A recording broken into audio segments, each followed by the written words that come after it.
Don't you just love when you're feeding your toddler some delicious Gerber? But then for some moronic reason, they decide to chew on their shoe instead of Gerber.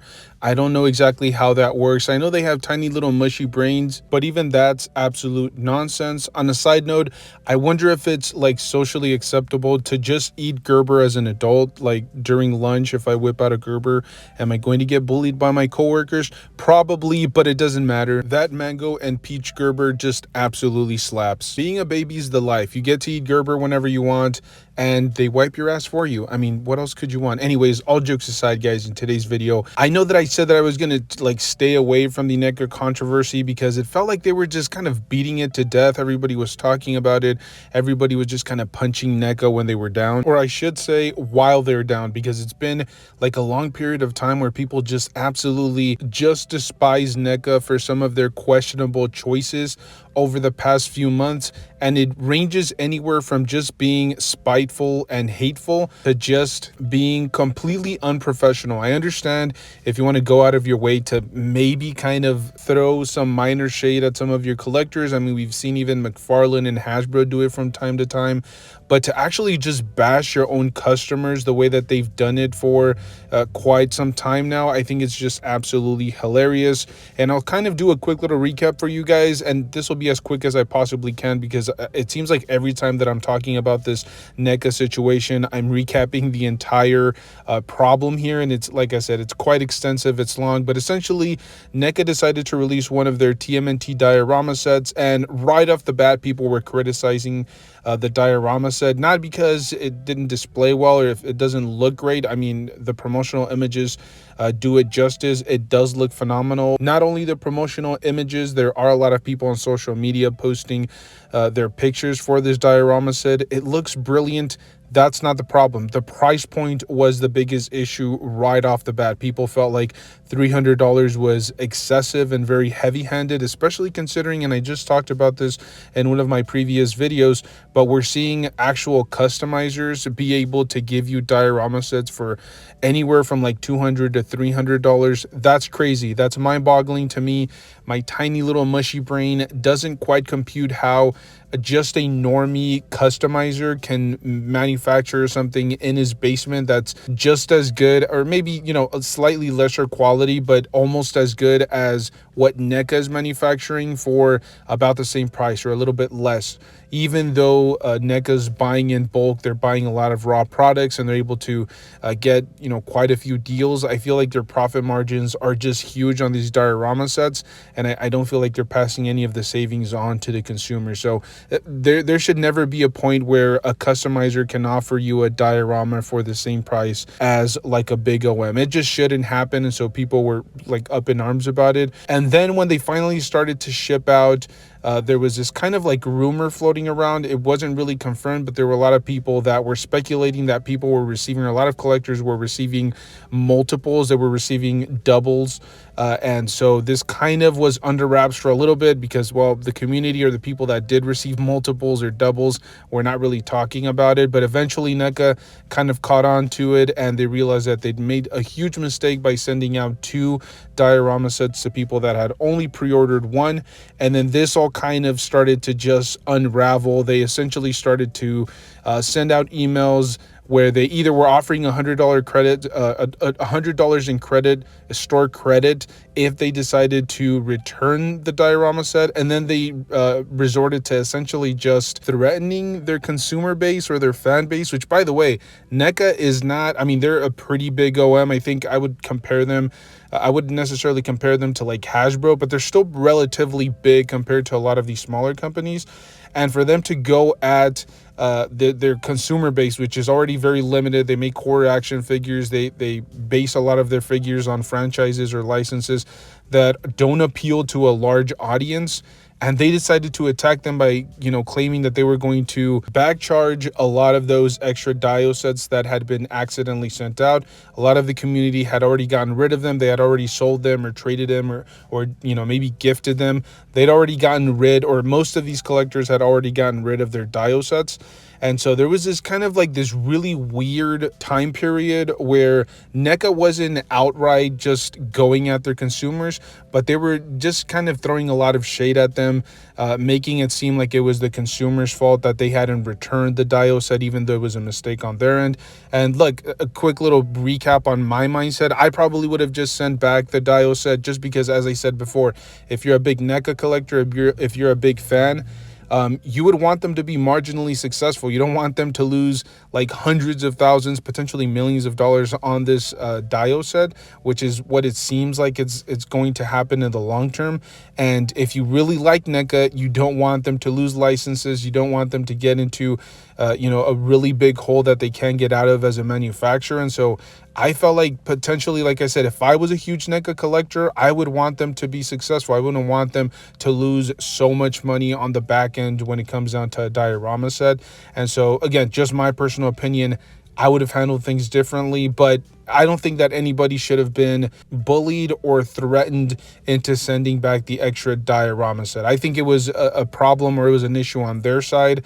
And at the end of the day, these people are just consumers. Like, they're never going to go out of their way to help out a manufacturer, especially considering they feel like they've been overpaying for NECA products for quite some time now. And so I think in their mind, they're probably assuming that this is just going to balance out all of the times that they've overpaid for like store exclusive or SDCC exclusives, which usually get like a huge markup. But anyways, this story kind of all came to a culmination here right before, or I should say like a month or so before the end of the year. And I should clarify, I don't collect any NECA figures actively. I mean, I have maybe like a handful in my collection, so I didn't get this email. I'm only receiving this information third hand or from a third party. I just kind of like saw a couple of videos and then saw a couple of social media posts, and I thought, whoa, this is really interesting. So essentially NECA is going back and trying everything. I think this is like their last resort. This is everything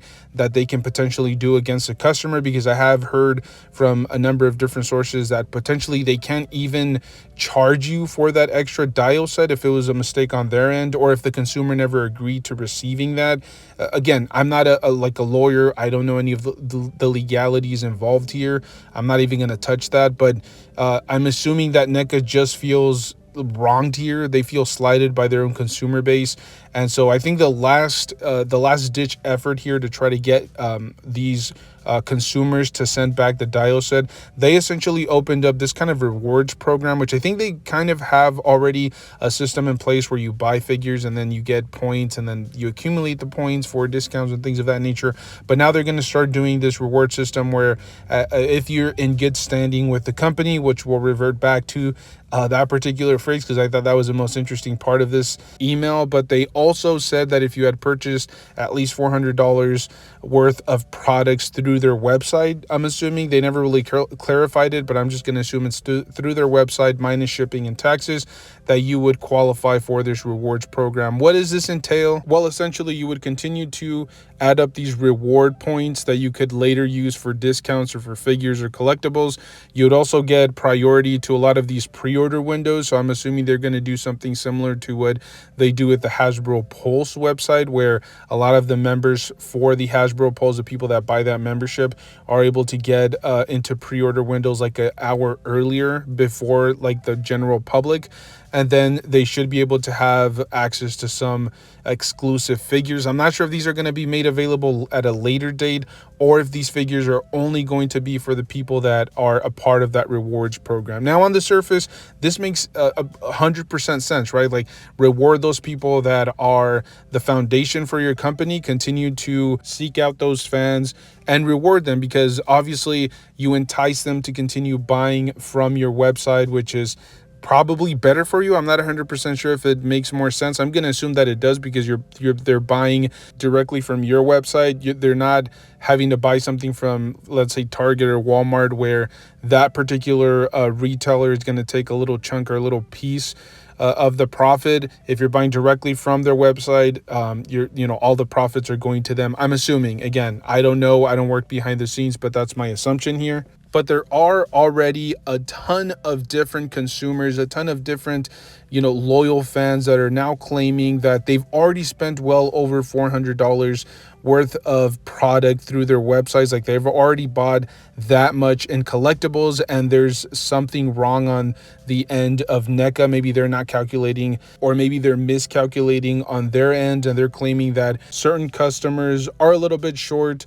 And then those same exact consumers are making content or posting on social media claiming and showing actual proof, actual evidence, receipts, and things of that nature that they have paid that amount through their NECA website. So this is all kind of convoluted. And again, I said that I would revert back to that little sentence where it claims that only people that are in good standing with NECA would be able to access this rewards program.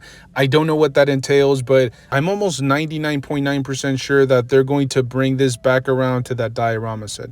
They're going to claim that no consumer that received doubles of that diorama set would be able to qualify to receive or to be a part of this reward program. It's yet one more way of NECA just presenting themselves as just an absolute villain here. I don't understand their tactics here. I mean, look, if they wanted to go out and send a couple of emails and make a statement and post something on social media professionally without turning your own fans against you, like if you had just kind of hinted at the idea that maybe they would hand out credits, or just outright stating that you would hand credits to those consumers that would send back their diorama sets. And then maybe if they had reiterated that entire situation, but done it in a very understanding way without making your consumer base feel like they should feel guilty in any way for a mistake that you made. And then eventually, I think you would have just had to let it go. Just move on. Not only did you mishandle this entire situation, but you've also compounded it by attaching a lot of criticism to your brand.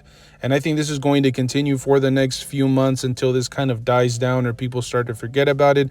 The only real thing that I can potentially think of for why the company isn't able to kind of just let this go is maybe they made such a huge mistake and they're going to lose such a ridiculous amount of money that they're just not going to be able to recover.